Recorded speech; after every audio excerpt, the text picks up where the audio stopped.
Olá, aqui é a Tamires e esse é o canal Aqui Lemos com Calma. Hoje eu gostaria de falar sobre as leituras que eu estou fazendo. Esse ano eu me propus a ler 12 livros, mais ou menos, né? Não foi assim uma meta. Meta Dilma, gente, meta Dilma, tá uma meta aberta, e aí se a meta der certo, a gente dobra nessa.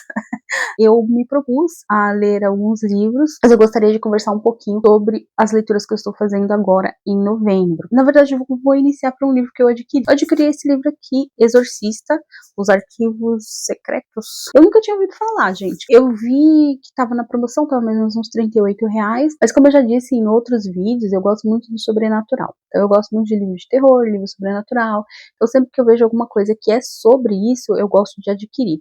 Porque eu quero saber, mesmo que seja ruim, eu quero ter a experiência de ler e falar, nossa, que livro ruim. E esse daqui, eu não consegui encontrar ele nem no Scooby. Sempre que eu adquiro um livro, eu deixo ele salvo lá na minha estante do Scooby. Aliás, eu vou colocar meu Scooby aqui para que vocês possam seguir. Aqui ele vai contar a história, né? Ele diz que vai contar a história de todos os exorcistas do qual ele já participou a mando da igreja. Então, ele até então nos diz que são histórias baseadas em fatos reais. Até que ponto são baseados em fatos reais, aí fica ao que você acredita.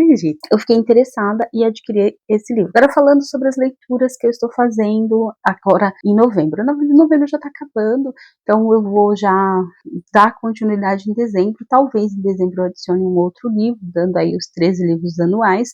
Mas eu acredito que não, já vai dar 13 já, porque eu já tô lendo o 13º, então seria 14. Mas eu não sei se isso vai ser possível, depende muito. Porque em dezembro eu tenho um grande problema que são as férias das crianças. As crianças não me permitem ler muito, elas demandam atenção. E a leitura precisa de atenção, então nem sempre eu tenho esse tempo disponível para a leitura, principalmente no período de férias. Até o momento eu comecei já a ler este livro, que é Como Ler Livros, que é um livro técnico que até o momento, eu tô aqui na página 50, né?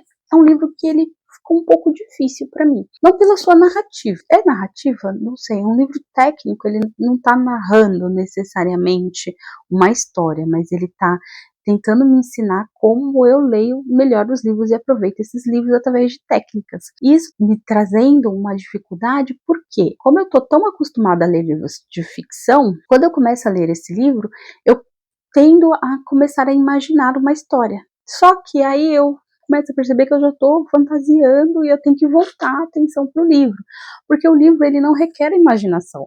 E é muito difícil, porque eu sou condicionada a imaginar. Eu já há muitos anos eu leio e há muitos anos eu imagino. E quando eu comecei a ler esse livro, eu falei, gente, que difícil prestar atenção, de manter ali a linha do raciocínio, porque ele tá me ensinando algo, ele tá tentando me ensinar algo, e eu tô sempre divagando, indo para outros lugares, é muito difícil. Então, esse livro tá sendo um problema nesse quesito, é muito difícil eu manter a minha atenção na leitura, e aí eu tenho que me dedicar mais para conseguir prestar atenção nessa leitura. Mas é uma leitura que tá, até o momento, né, nessas 50 páginas, já me mostrou que é uma leitura que vai fazer diferença no final, então vale a pena eu demandar esse tempo, mas que tá sendo difícil, porque o meu tempo ele é muito restrito de leitura, e eu tenho que manter a minha atenção mais ainda ativa, porque geralmente quando é um livro de ficção, eu consigo ler e prestar atenção ao ambiente ao redor, principalmente nas crianças, aí eu presto atenção ao ambiente ao redor enquanto eu estou lendo, então eu costumo deixar a criança brincando próximo a mim, ou elas fazendo alguma atividade próxima a mim enquanto eu estou lendo, porque aí eu posso ser interrompida e continuo, e consigo, né, continuar a leitura sem problema nenhum. Aqui não, quando eu sou interrompida eu preciso reler as últimas palavras para poder lembrar o que eu tinha lido. Tá sendo um problemão. Mas vamos ver aí. Ó, o segundo livro que eu tô lendo, O Médico e o Monstro e Outros Experimentos, né, como colocar aqui, do Robert Louis Stevenson. Sinceramente, eu não achei que O Médico e o Monstro fosse um livro de conto. Eu acreditava que ele realmente tinha tudo isso de página, mas não. Aqui a gente tem vários outros contos, né, do autor, contos bem interessantes até, não tão famosos quanto esse do Médico e o Monstro. É um livro que eu já tinha aqui em casa há muito tempo, ele estava na minha lista de espera de leitura há anos, e pelo menos uns 5 anos.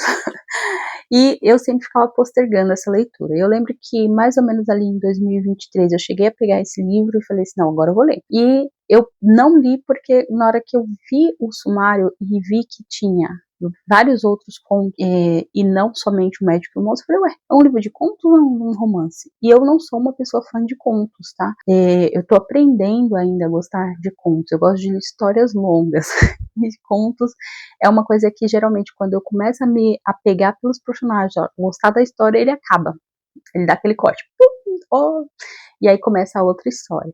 Eu não sou muito fã de contos, mas entendo que contos também podem ser bons, tão bons quanto um livro de romance. E aí eu iniciei esse daqui e eu já tô na página, deixa eu ver, talvez eu termine ele aí antes de dezembro, não sei. Depende de tempo eu não tenho muito.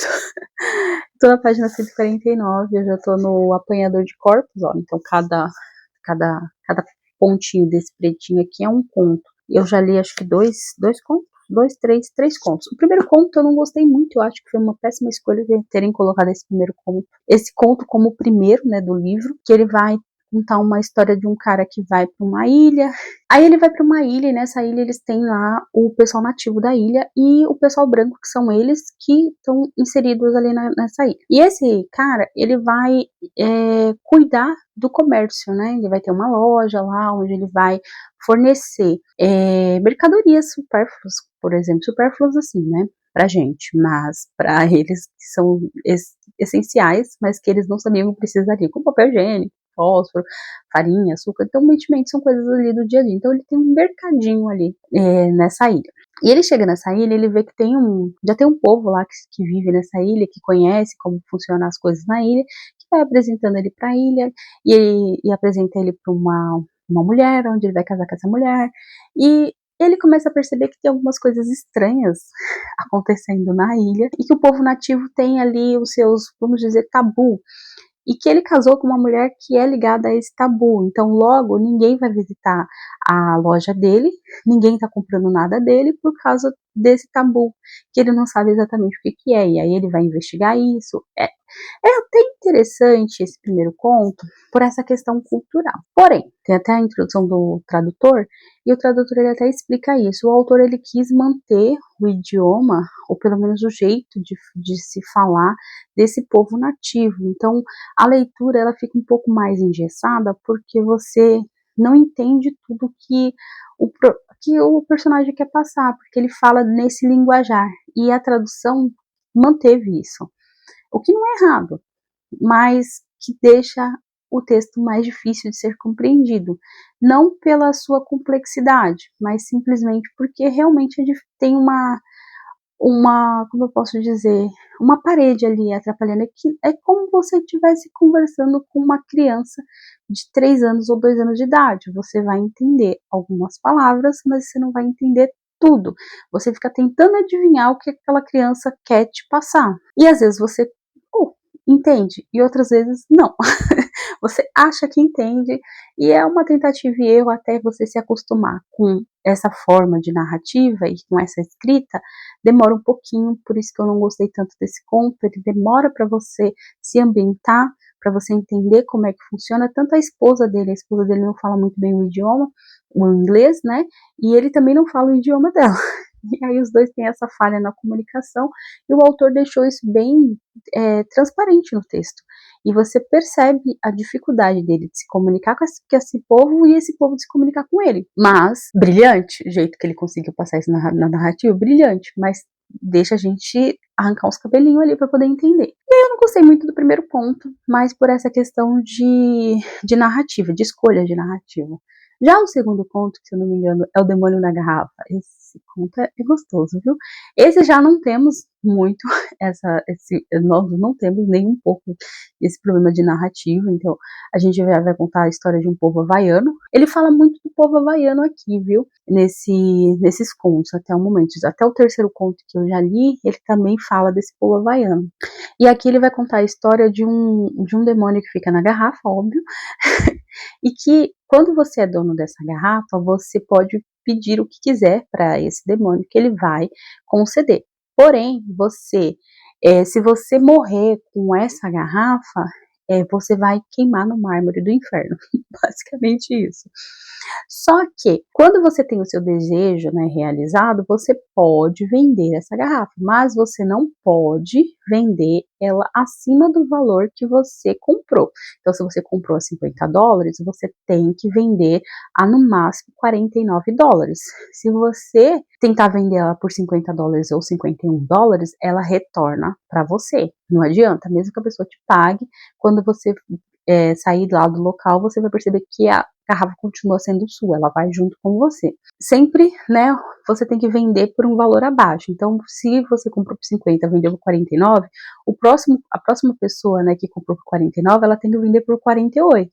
E diz-se, né, diz a lenda que essa garrafa valia bilhões e bilhões de dólares e que ao longo dos anos ela veio, né, perdendo o seu valor, que foi passando na mão de um, passando na mão de outro. E aí a gente vai seguir a história de um cara que ele compra essa garrafa, ele faz, né, o desejo dele e ele vende a garrafa. Só que lá pra frente ele descobre que ele tá doente e que ele também tá apaixonado lá por uma moça, ele quer casar com essa moça, mas a única forma dele casar com essa moça, ele se livrando dessa doença. E o único jeito que ele sabe de se livrar dessa doença é através da garrafa. E ele vai atrás da garrafa de novo para poder conseguir comprá-la. Só que ele compra, e quando ele chega para comprar ela tá já valendo 5 centavos. E ele sabe que ele não vai conseguir vender por 4 centavos. Ninguém vai acreditar que aquela garrafa é tudo isso e vai pagar 4 centavos, né? Porque tinha isso, você ainda tem que convencer o comprador, né? E como ela veio perdendo valor, fica mais difícil você convencer a pessoa de que aquela garrafa faz tantas maravilhas só por aquele valor, sabendo que ela também não vai conseguir vender depois. E aí ele acaba comprando a garrafa de novo, né, para poder se livrar da doença. Ele consegue se livrar da doença, né, faz lá o desejo, só que aí ele começa assim a se atormentar porque ele é condenado ao inferno, né? Eu vou morrer, eu vou pro inferno e tal. E a mulher dele percebe isso e os dois vão atrás de uma solução. Ele acaba contando sobre a garrafa, eles vão atrás de uma solução para poder conseguir passar essa garrafa para frente. E a mulher dele tem uma ideia genial que ali onde eles estão, a garrafa vale, né, 4 centavos. Parece que não existia essa menor moeda, né, lá. É mais ou menos isso, 4 centavos ou menos, né. Não, menos do que 1 centavo, essa é a verdade. Ele teria que vender por menos de 1 centavo. E lá no dinheiro dólar não tinha, no país que eles estavam, que era o Havaí, não tinha menos do que um dólar, né? Menos que 1 centavo. E aí ele tem que. E aí a mulher dele falou assim: mas se a gente for para a França, lá na França tem como vender até menos do que isso, tem até 5 centavos a menos, né? Parece. Um quarto de dólar, parece que eles falam, né? Tem menos que um quarto de dólar. E aí eles vão para a França e tentam, né, gastam maior dinheiro para poder mostrar para as pessoas que a garrafa é maravilhosa e tal, para eles poderem vender essa garrafa, mas logo as pessoas percebem que tem um demônio dentro daquela garrafa e ninguém quer se associar a esse demônio. E fica se eles vão ou não conseguir vender a garrafa. É um conto muito legal, muito gostoso. Eu gostei bastante desse conto, O Demônio na Garrafa. E o final também é uma delícia. Foi um outro conto que ele vai contar. E ele vai contar a história de um cara que ele percebe que o sogro dele sempre tem dólares novinhos, né, moedas de prata novinhas, e ele quer descobrir onde aquele sogro dele arranja tanto dinheiro. O sogro dele é feiticeiro, né?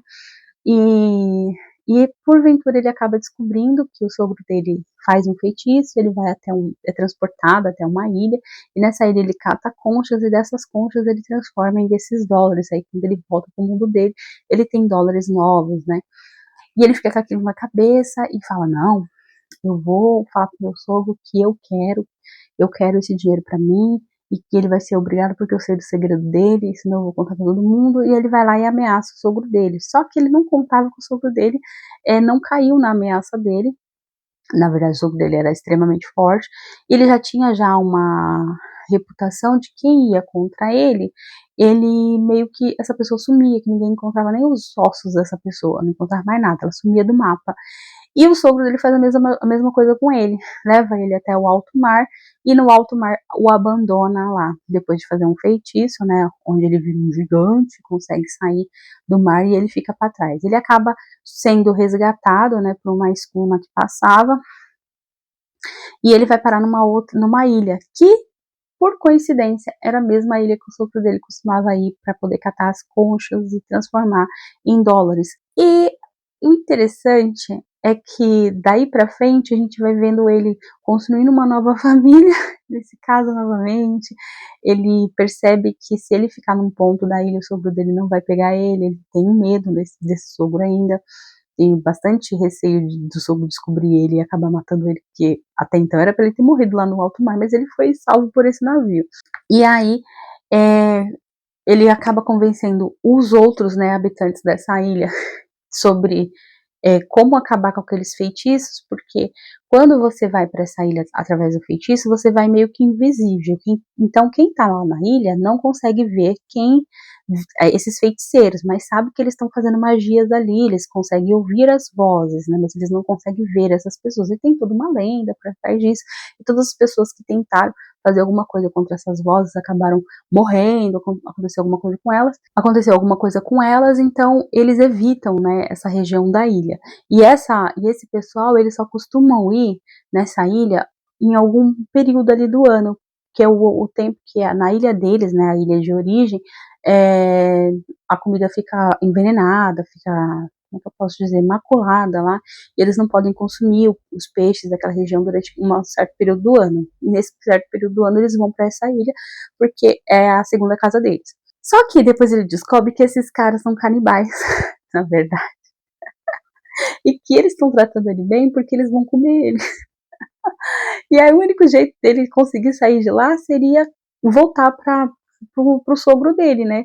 Que ele sabe que os feiticeiros estão ali, né? Sempre costumam vir ali na ilha. E o único jeito dele voltar seria através desses feiticeiros que vêm ali na ilha. Mas ele não consegue ver esses feiticeiros, então ele tem um problema. E é bem interessante esse conto também, como ele resolve esse problema, como ele consegue fugir desses canibais.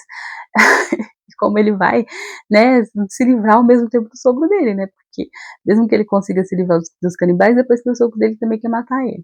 Gostei desse conto também, esse conto é bem legal. E agora vamos ver o próximo conto que vai iniciar aí, que é o Apanhador de Corpos. O livro, ele tem tantos contos antes do próprio conto principal, que é o Médico e o Monstro, que eu tava lendo, né, que eu até esqueci que eu tava lendo o Médico e o Monstro, eu nem tava nem esperando mais pelo Médico e o Monstro. Então, olhando aqui no sumário, a gente até chegar em O Médico e o Monstro, vai ter mais ou menos umas 235 páginas. Mais de 235 páginas até chegar no conto principal. Se você não sabe disso, você vai ser frustrado, porque já aconteceu muito comigo de eu ir ler um livro específico em que eu tô esperando algo, eu tô com aquela sensação, não, eu quero ler tal coisa, e aí eu chego lá e não é bem aquilo e eu acabo abandonando. Mas aqui no caso eu tava bem focada nessa leitura. E aí logo de início a gente tem uma introdução, nessa introdução o tradutor ele vai explicar como ele fez essa tradução, mas também é explicado pra gente sobre esses contos. Então, logo de início já é informado que o Médico e o Monstro não vai vir logo na sua cara. E, pelo que eu entendi, também é bem curtinho, porque, ó, a gente tem Janete, a entortada na página 235, e logo na sequência a gente vai vir o Médico e o Monstro na página 248. E o livro ele vai acabar lá em 326. Então a gente tem aí poucas páginas também do Médico e Monstro, dá menos aí de 100 páginas. É um livro bem curtinho, é um livro bem curtinho, assim, né, 300 e poucas páginas, mas é um conto também bem curtinho. E é isso, essas são as leituras que eu tô fazendo agora em novembro, e quem sabe, tô pensando aí se eu adiciono mais um livro pro final do ano, mas se eu for adicionar algum livro no final do ano, provavelmente vai ser uma releitura. Geralmente eu costumo deixar tanto dezembro quanto janeiro para fazer releituras, ler aqueles livros em que eu tenho um apego mais emocional, seja um livro que eu gosto muito dele, que seja considerado um dos meus favoritos. Então é isso, gente, essas são as minhas leituras de novembro. Se tiver mais alguma atualização eu volto. Se você gostou desse vídeo, considere se inscrever no canal, deixe seu curtir, deixe um comentário e compartilhe com um amigo. E é isso, gente. Até o próximo vídeo. Tchau, tchau.